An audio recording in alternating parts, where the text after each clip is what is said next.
Hello everyone, it's the 21st of January 2018 in New Zealand, and today I'm going to talk about debunking the myths about all the childbirth movements. We are going to exempt Birthing Better because it developed in a lot of ways in response to the earlier childbirth movements that were promoted from the 50s, 60s, and 70s. In New Zealand, where I live now, it was Grantley Dick Reed. In the United States, where I gave birth, it was Lamaze and the Bradley method. And as I've mentioned before, I've lived through 3 evidence-based practices, and I've lived through 3 childbirth trends. And we are coming to the end of this last childbirth trend that became popular in the early 1980s, which was basically that birth was an event that women could plan like they did a wedding or a vacation. And the expectation was that their birth providers would give them the birth that they wanted.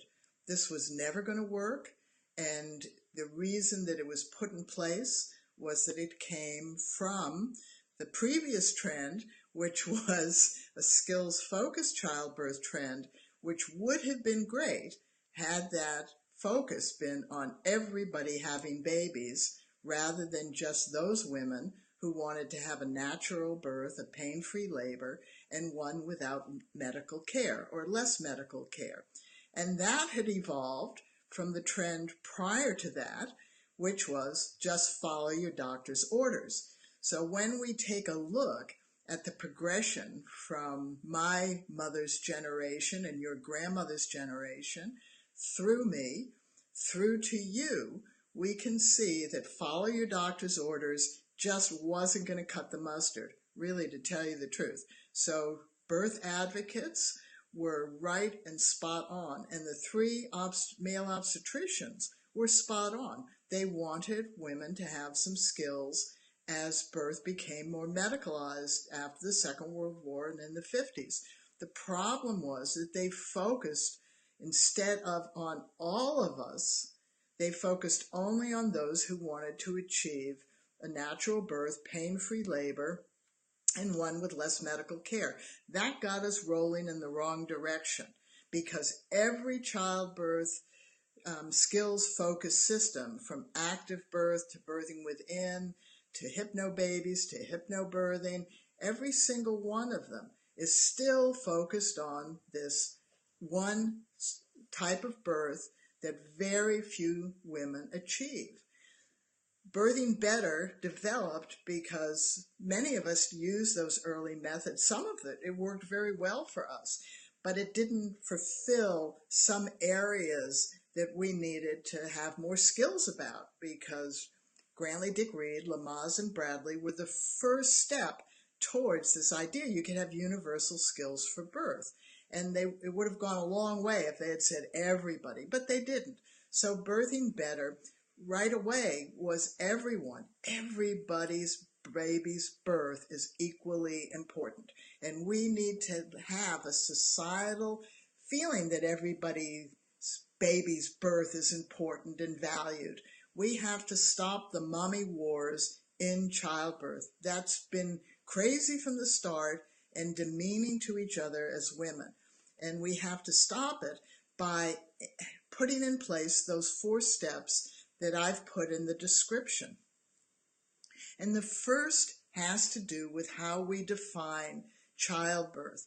So during that first trend, follow your doctor's orders, there is no doubt that my mother's generation really just believed that birth was something that happened to you. There was no way, there is a truth, worldwide truth, there's no way to know what your birth's going to be like. That's true. However, that is followed by an incorrect statement, which is therefore there's nothing you can really do to prepare for it. So let's start off with the truth. It is true. There's no way to know what your birth's going to be like until it unfolds, and then there you are. So the first trend, follow your doctor's orders, was very much based on that truth. And the medical profession, whether you feel that way or not, the medical profession has always been trying to, 1, prevent or reduce problems, and 2, to prevent suffering. So maternity care was based on pain relief, suffering, Suffering didn't mean death or dying or injury, and to prevent problems. So things like RH negative shots, that was a problem. That wasn't a birth problem, it was a pregnancy problem. So the medical profession got onto it. What to do with premature babies, they got onto it. How to get a baby out of your body, they got onto it. They are trying to do their best, and they do it through a medical lens.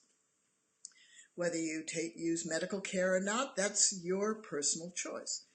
However, what Birthing Better Families said was, we just need skills. We need to do something for ourselves. If this is just something that happens to us, where do we get control?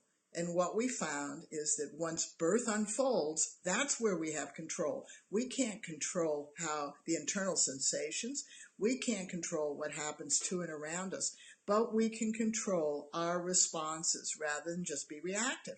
And so when we are highly skilled, we cope, manage, deal with, work through, stay on top of, and in control, and that's where we feel empowerment. And that's what skills are. So the first trend was definitely birth is just something that happens to you. The next trend, really for a short period of time, was birth as an activity. But it was perceived of as the only people who were really doing this activity were women who wanted a natural birth, a pain-free labor, and less medical care. But every woman's doing the activity of giving birth, even if she's driving to the hospital, be prepped, and have cesarean. Every woman can use skills. Every father or other can use skills to help that woman cope and manage, deal with, work through, stay on top of, and in control of her anxiety, of her excitement, of her fear, of the strangeness that occurs, of how surreal birth is, no matter how it unfolds. We can all birth better when we're skilled. So that phase was a skills-focused phase from the 50s to the 70s. It just didn't spread out to include everyone. And that's a shame. We have to forgive them and forgive ourselves for not recognizing that.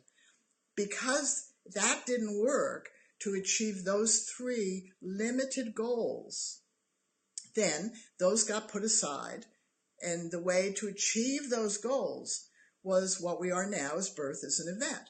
So you get, it's like a wedding or a vacation. You get to choose what you want, all the details, and you expect your birth providers to give you what you want. Well, that wasn't going to work from the start. It never was going to work. But people hadn't seen the flaw in the skills-focused approach. So all the way through my life involved in birth, since my 20s, I'm now 73, going on 74, the message has been really focused to of all of you that are listening to this very small percentage of people who really want to have a natural birth, who really believe they can achieve a pain-free labor, and who are really going to birth with absolutely no medical assessments, no monitoring, and no procedures. It just isn't going to happen. There are a few women who are free birthing or unassisted births. Yes, that may happen, and we always wish for the best outcome, and the likelihood of a good outcome is fine. Still doesn't mean that a woman copes well, or that she doesn't end up with a severe tear or something like that.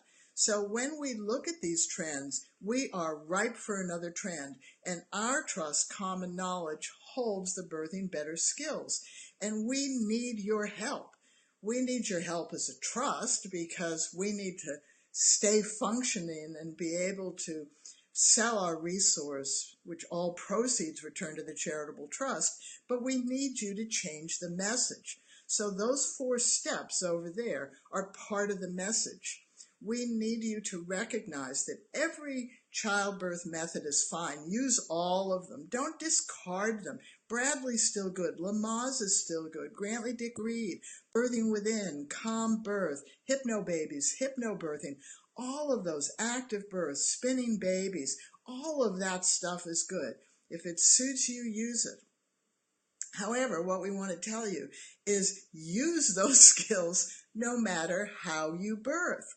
In other words, if you've planned this wonderful home birth with a midwife and something happens and you end up in the hospital with a transfer, keep using your skills. Don't stop.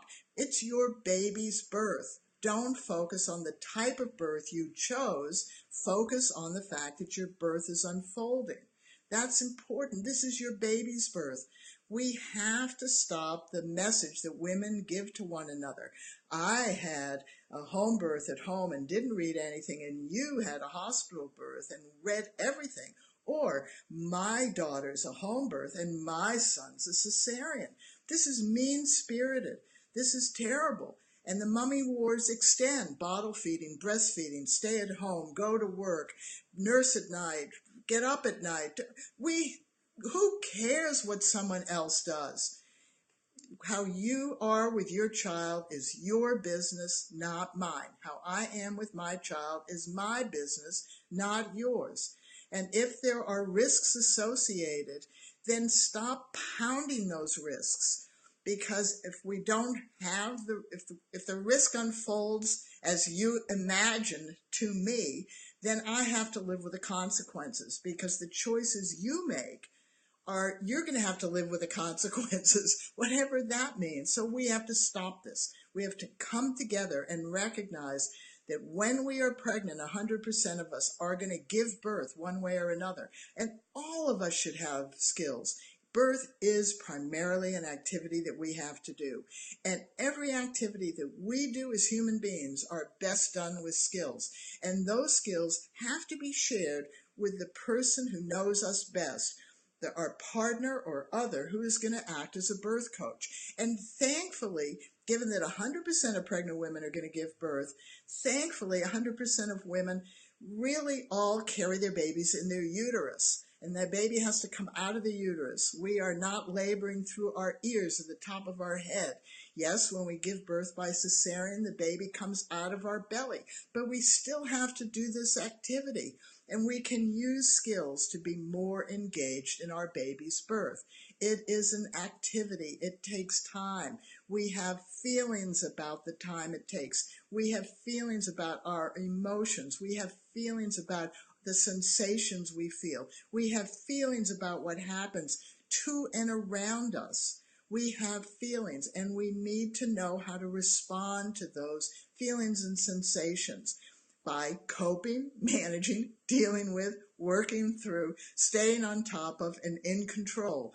This is the goal, and should be the goal, of all childbirth methods. Do we hope that other methods unfold as well as Birthing Better? Yes, of course we do. Why did we choose that name?